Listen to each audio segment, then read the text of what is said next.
welcome to another episode of Cooking with Chef Frank. Today I want to show you how to cook the perfect roast chicken. Now, my technique involves trussing, stuffing, and temperature settings to achieve the perfect roasted chicken. Now, my recipe today is going to be served with roasted potato wedges. You can serve it with roasted chats, mashed potato, anything you wish. It's up to you. Now, to get the ball started, we're going to start with the potato wedges first. Why? Because while the potatoes are cooking, then we can get on to the next task of stuffing, preparing the stuffing, and then stuffing the bird, trussing it. By that time, the potato will be ready, and then we can start commencing cooking of our chicken. Okay, let's start. Firstly, try to use Desiree potatoes. These are the long, elongated, okay, red potatoes. What we do is just place it on the cutting board, cut it lengthways in half, place it flat side down. Some people tend to cut like this. It's dangerous. It could move, you could cut yourself. This way you're going to cut perfect wedges through the middle, and then through the middle of the quarter, turn around, you got perfect wedges, okay? They go into the bowl, repeat. Usually I serve about 3/4 of a potato or one smaller potato per person as a guide. Okay, our potatoes are all cut. Leave the skin on. All the flavor is in the skin. All the fiber and the goodness is in the skin. Now to this, we add our chopped herbs. The chopped herbs is from my garden. It consists of chopped parsley, oregano, thyme, and rosemary. Place it over potatoes. Nice drizzle of extra virgin olive oil. Freshly cracked pepper, black pepper, and salt. Potato loves salt. Salt loves potato, don't forget. And we just give it a toss. Okay, our potatoes are mixed. Next, we're going to line our baking tray with baking paper. Now there's a trick. You can either splash a bit of water, but the problem is that's going to create a bit of steam. So I normally use a bit of cooking spray. That's going to help stick our baking paper onto the tray. Now there's another trick. Bring the ends together, cut the corners. What that does, when you push it down,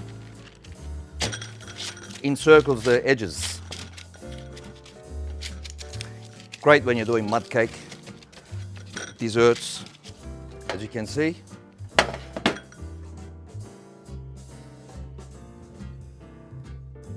We just toss it in there, get all the herbs in there, and then we need to place these skin side down. Okay, there you go. Potatoes are all done, all spaced out nicely, evenly, skin side down. Now we're going to go inside and place it into our oven, preheated about 200 degrees, 190 to 200 minimum, okay?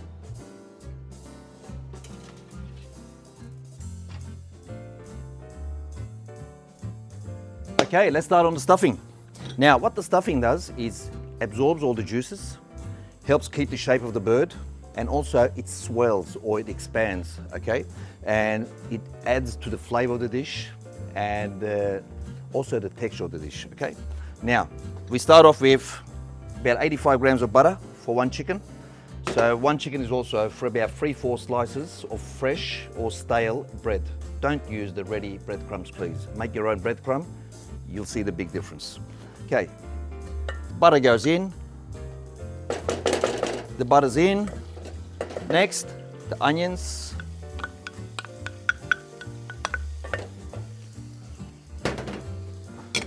What we want is we want to soften the onions, and they'll be ready once they're soft and translucent, okay? Just cook it on high. Once they've softened, we're then going to add our garlic. Our onions are ready. Next goes in the garlic. You don't want to put the garlic too early, otherwise they tend to just burn. Just stir it for about a minute or so.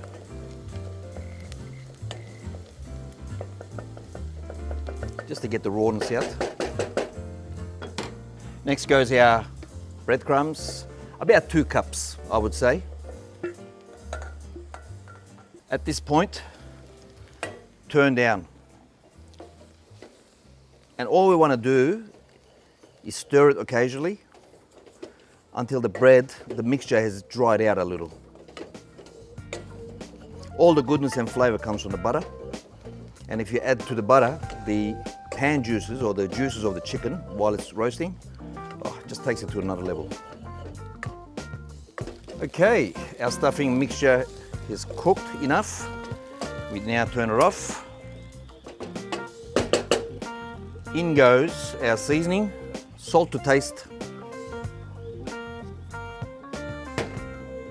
freshly cracked pepper, black pepper, always use freshly cracked pepper please, and herbs right at the end. Just give it a nice mix. You can hear the crackling, that's from the herbs.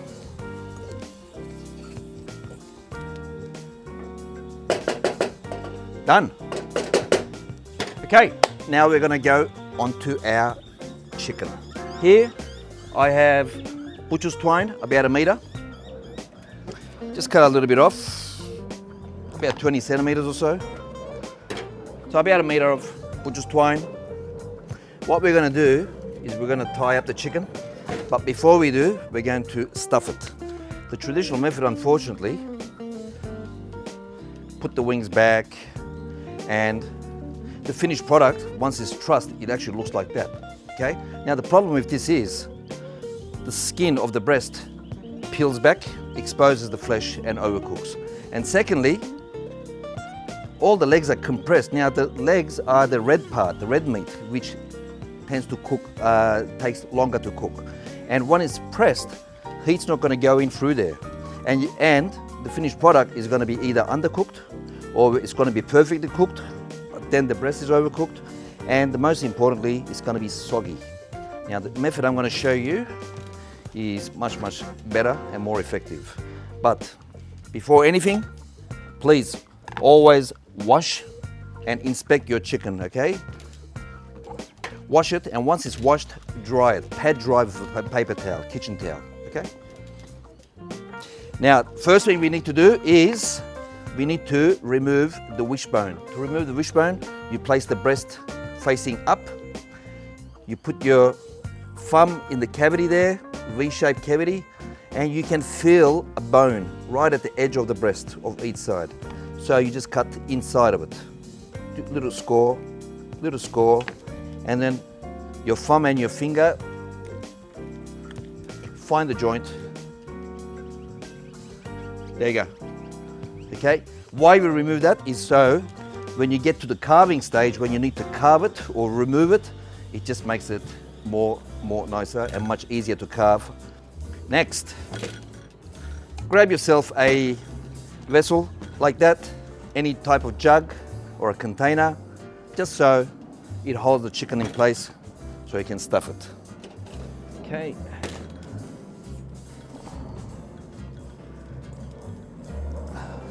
Place it with your hand. Ooh, still a bit warm.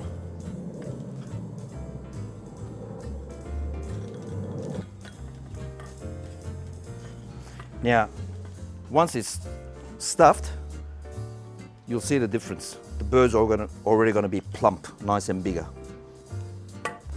Now, we're going to make a little incision, holding 2 flaps at the end, just like that. Feed this string through and tie it so to help the stuffing not escape.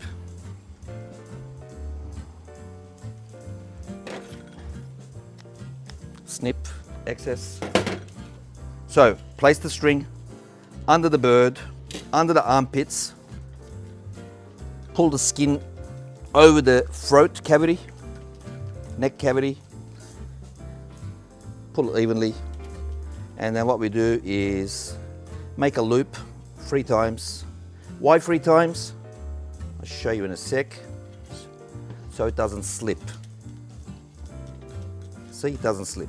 You don't need to get someone to hold it for you. Next, hold the wings like that. This is the crown. Bring it to the crown. The right one over the leg, the left one over the leg. Bring it back to the crown, and then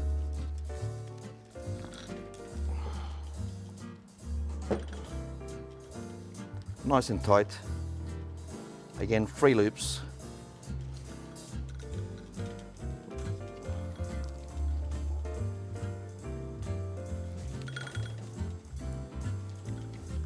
Snip the excess. There you go. As you can see, the legs aren't touching, the legs are elevated. So you're going to get heat circulating all around here. It's not going to be soggy. And by pulling the skin over the breast and holding it there, it's going to protect the breast from overcooking. What I like to do, see the knuckle? It's round. You find the center and straight down. What that does, I'll show you in a sec. You find the middle, because that bone there, there's a lot of cartilage there. It's very porous, easy to cut through. What it does is when it cooks, it tends to shrink and almost look Frenched. You don't get this blob of meat there and tendons there, and then it just presents nicer. It just looks nicer. We then place it on our baking tray with a wire rack. If you don't have a wire rack, you can always put some root vegetables on the bottom. Okay, potatoes, beetroot, sweet potato, anything you want, even a bit of Spanish onions, head of garlic, just cut, fresh herbs, and then serve it. We then, with the gloves on still, olive oil, just massage into the bird, salt, don't be shy with the salt, bit of pepper. You can also add, instead of pepper, if you don't like pepper, you can also add a bit of paprika. I'm just going to keep it simple. I'm going to do old school, traditional picnic sandwich style chicken. There you go. Now, ready for the oven. Okay, I've taken the potatoes out of the oven. I've increased the temperature to 250. What I'm going to do is now seal the chicken for about 15-20 minutes. This particular chicken is a size 13, meaning 1.3 kilo. So it's relatively small chicken. And I'm going to seal it for about 15-20 minutes so I can get a nice color on the outside. Then I'm going to drop the temperature down to about 140 and then let it cook low and slow. That way the chicken's got to be nice and juicy and not overly shrunk. That's it. Okay, chicken's cooked nicely, evenly. If you're worried if it's not cooked or not, you can also always stick a knife just in there, in the joint. If the juices run clear, it's ready.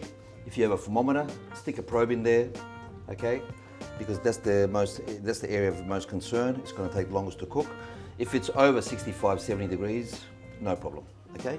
Now, what we need to do is just let it rest for about 5-10 minutes. Our chicken has rested. The reason you need to rest is because if you were to carve it straight away, you'll have some juices escaping. So what it needs to do is rest.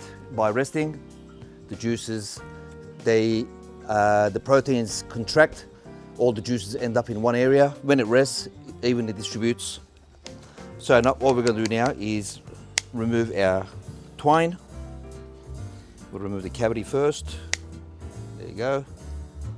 Leave it in there.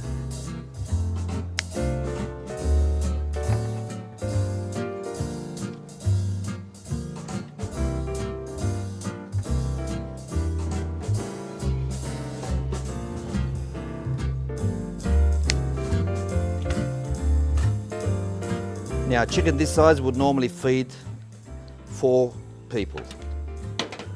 Okay.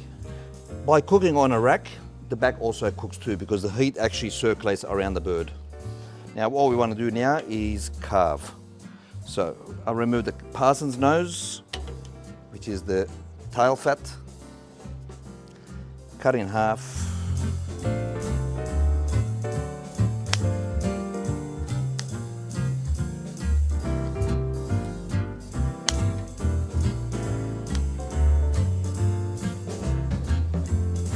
remove the leg from the breast, click the bone.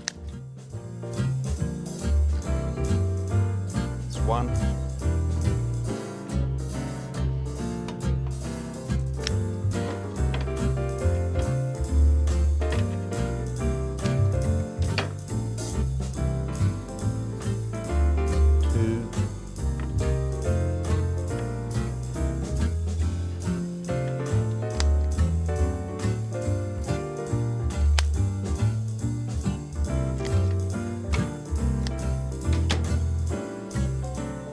That's your stuffing.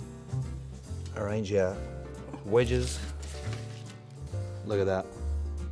Blistered. A little bit chewy and crunchy on the outside. I'm going to serve with a bit of green peas. It's just going to highlight the dish, add a bit of color to the dish. So all I've done is just boil them, strain them, add a little bit of extra virgin olive oil, or you can add butter and just a pinch of salt. And just knocked up some very simple gravy. Just make a gravy of your choice. And there you go. Nice, simple afternoon, Sunday afternoon roast for the family. Enjoy. And please do not forget to subscribe and hit the like button. And please leave a comment.